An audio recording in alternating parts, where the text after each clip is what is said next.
What's up, everybody? Welcome to another episode. I'm H, and with me is Big Mike from Big Mike's Real Reviews. bruh. Look, I think if you're trying to go see something in the movies, this is the time to go see it because you got Gladiator, which is what we're about to review, just released. You also had Wicked, Yep. that also released the same night. So we both saw Gladiator Thursday night, and the theater we were in, there was like a line, and I'm sitting there like, okay, who's going to go see Wicked and who's going to go see Gladiator? I think it was a good mix, though. It was a good mix. Yeah. And then also Moana 2 comes out next week. We may be able to sneak something in on that. I'm working on that right now before the holidays. But let's go and get started with Gladiator. So real quick, Mike, let me throw this one at you, right? All right. Up until earlier this year, I didn't really pay much attention to the fact that they were serious about doing a part 2. Yeah, honestly, it wasn't on my radar either until I first saw the trailer. And then it was kind of like, why is this being made? Yeah. Yeah, because, I mean, you've had 24 years. Uh-huh. The first one pretty much ended. So I'm like, okay. Yeah, I mean, it was a nice bow on the first one, right. Wrapped up really well. Right. It's like we didn't necessarily ask for this, but okay. Yeah, exactly. That was my thoughts too.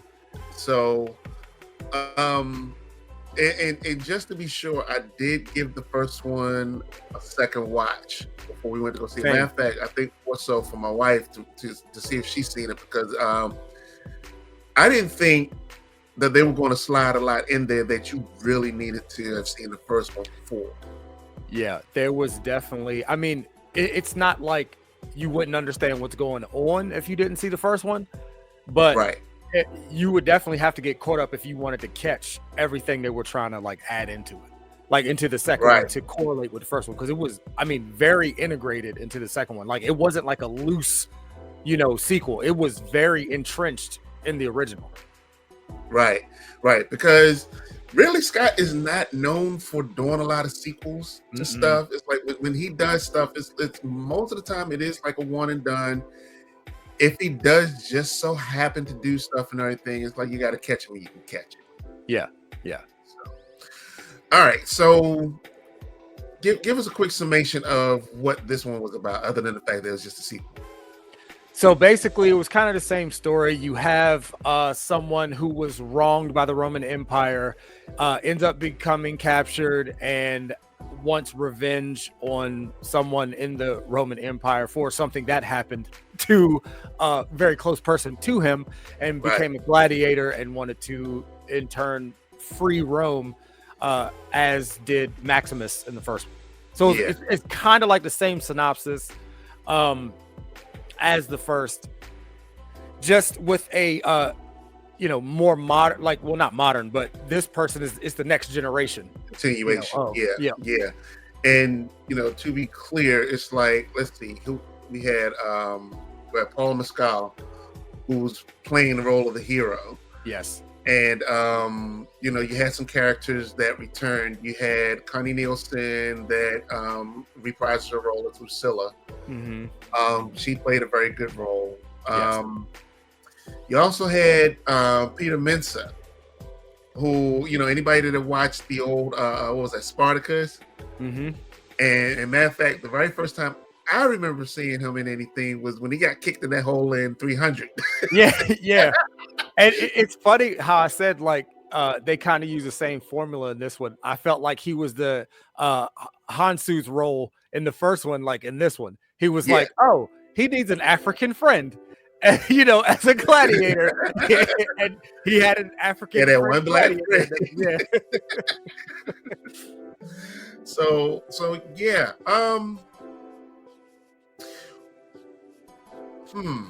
So what was your overall thought? I think that's what everybody's here for. What was your overall thought?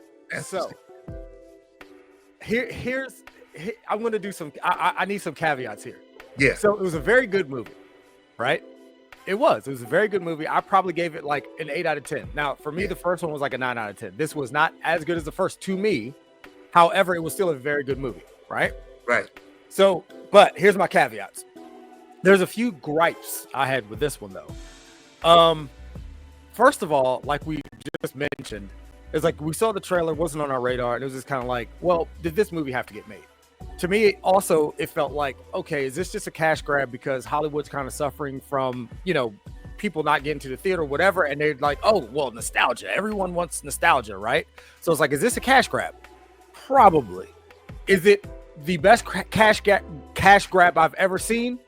Likely, very likely. I mean, it at least was the best sort of cash grab you could get of like, let's capitalize on an IP, from a studio.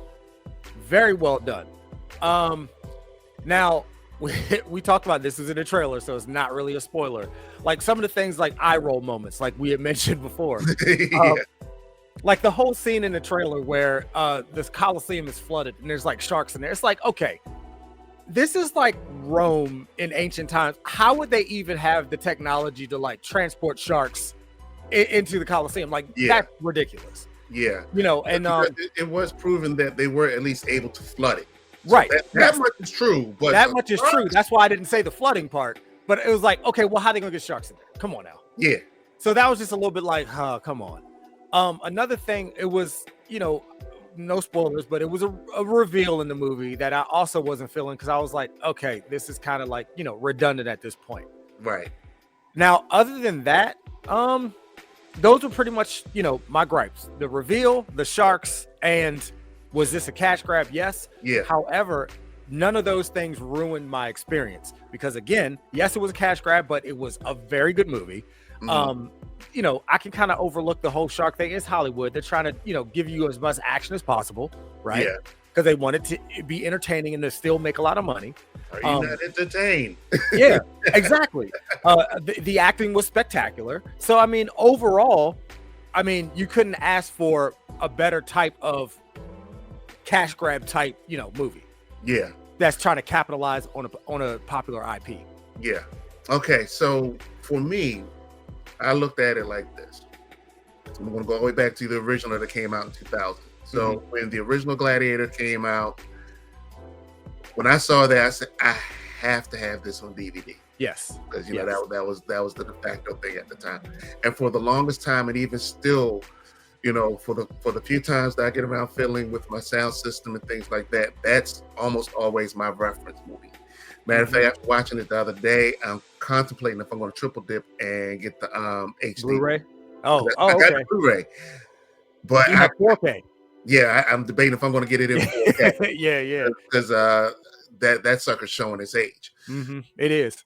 Now, I will say when that one came out, I was really hoping like this is going to be the movie that's going to have a resurgence in the whole Sword and Sandals epic kind of thing, because the CGI was great. And when I looked at this one, I was like, it's just much more. Now, I will say, after having some time to really settle down and think, the gripes that you have, I had. Okay. So, will I say it was better than the first one? No, because I was like, oh, this was much better. But after you have kind of like really digested in, it's just as good as. Okay. I will say it's just as good as. At least it didn't backtrack, because it's very few times you get a sequel out that's worse.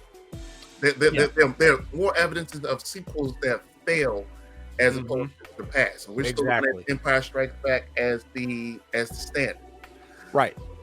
Because before then it was like unheard of. It was like, how does the sequel outdo the first? Right. And that was the first time I think that's happened.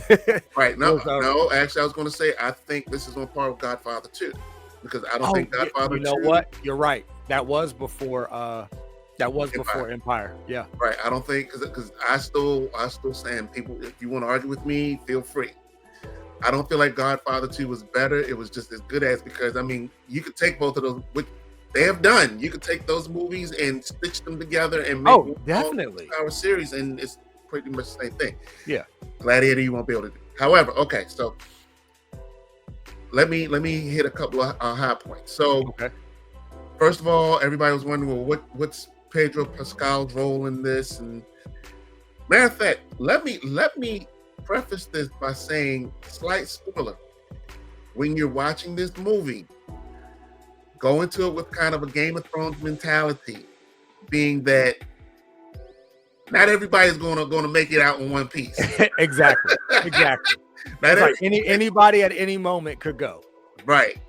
So, Pedro Pascal, who played Lucilla's husband, very good pivotal role in the movie because he does a couple of things that makes Hano do what he does. Yes. And then, they and even with what he did with Mandalorian, it translates well here for the fight scene. Because for a couple of times that you see Pedro Pascal in fights, it's like, okay, well, he did okay in the Mandalorian. Will it translate? Well, he delivered. Oh yeah, definitely. And the funny thing was, even when I saw the first couple of trailers and was verified that this movie was coming, I was like, so wait a minute, which role is he playing? Is he going to be the hero? Is he going to be the supporting character? Because, like I said, still for the longest time, I didn't think that this was going to be a thing, right? But it was. So yeah, he did that. Denzel Washington as Macrinus killed it. I mean, but what would you expect from Denzel? Okay, has Denzel ever phoned in a performance? No. No. But I will say this though. I thought his character was going to be along the same lines that Morgan Freeman's character was in Ben-Hur, which I know a lot of people probably slept on and missed. Pretty good film, but Morgan Freeman was kind of like he was almost like the magical Negro in that movie. Yeah. I'm just saying. So I was kind of wondering, Denzel, and for the people, the neckbeards and the knuckleheads, why did he get the black guy to play Macrinus? You need to go do your history research. This Macrinus was from Africa. Yeah. He's based on a historical figure. He was a former slave.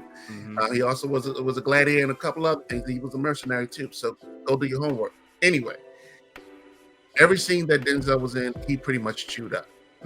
The funny thing was, when my wife came home yesterday after she saw it, she was like, well, why was Denzel flapping his arms all the time? I said, because that was a character quirk. Yeah. Because I noticed that all the time. He would do things and he would have these movements. And the crazy thing is, and it was also like the robe, the way the robe flowed. I could understand why he's always like trying to, because it gets in the way. Yeah, right. But it's like his robes were a part of his character. Agreed. That was the thing for me. It's like the robes were part of his character, but the bigger thing for me was, I felt like that his character turns, like when you finally get the reveal of what his character is there for, you kind of see it coming, but you still just don't. Yeah. It takes a minute just to kind of, you know what I mean? It was kind of a fast, right? Because when things went south, things went way south, really fast. Way fast. And then also you had Sir Derek Jacobi that played Gracchus in the first one. I think that was probably the only other small thing I was disappointed in. I'm glad that he came back for those of us out there that watched the first one that liked his character, but I feel like his character was somewhat wasted. Yeah, I feel like it was kind of a throwaway, but also kind of just like not necessarily just a cameo, but it was like, oh yeah, like look, he was there. He was there in the first one. He was in the first movie, and look, he's back now. Right, he provided the bridge. He definitely provided the bridge from the first one. But to kind of sum up everything, I feel like the biggest takeaway from this was it was more, because definitely more gladiator fights. It was bigger because the production. Hold up, because this popped in my brain the other day. Ridley Scott did a better job with Gladiator II than what George Lucas was trying to do with the prequels. Follow my craziness for a second. It's not crazy. What you just said is like 100% correct. Because, for those that don't know where I'm going, look at it like this. George Lucas sat around and waited for a long time before he decided, hey, I'm going to come do these Star Wars prequels. Because he kind of wanted technology to catch up to what he wanted to do. So when technology caught up, he went and did the prequels and stuff, and love them or hate them, everybody has their own feelings about the prequels. Yeah. I personally always felt like if you were going to wait all these years to do it, why not just continue the story instead of going back? But that's a whole separate recording from this.